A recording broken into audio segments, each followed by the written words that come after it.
forward as well about the tomorrow trade and recap trade today as well. But let's try and recap today's trading session as well. If you started out believing that there would be a big cut, we opened with a big cut. Thereafter, there was a lot of recovery. The Nifty ended mildly in the green, as did the Sensex. There was a sharp recovery of almost 200 points on the lows on the frontline index. The Midcap index was really the toast of today's trading session. After underperforming in yesterday's trading session, we've seen some recovery out there. A 400-point uptick is what we saw on the Midcap index. 900 stocks advancing, 1,700 stocks declining. The Nifty Bank was the big underperformer today, and the biggest reason for that was IndusInd Bank, single-handedly dragging the Nifty Bank by almost 400, 500 points in today's trading session, ending today's session at the lows.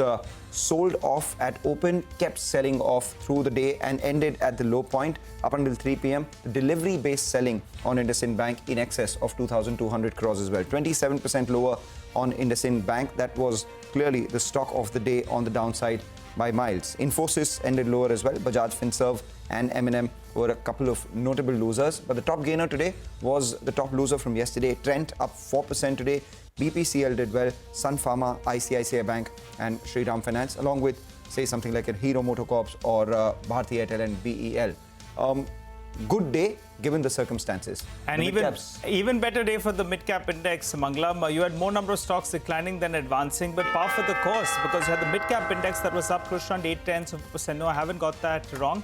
That's correct. The Nifty did pretty well. The last tick is at the high point of the day, as was the case with the Nifty mid-cap index as well. Chennai Petro spiking away, 8% up. Paytm up 7.5%. Kalyan Jewellers up 3.5%. Welspun Corp up close to around 3%.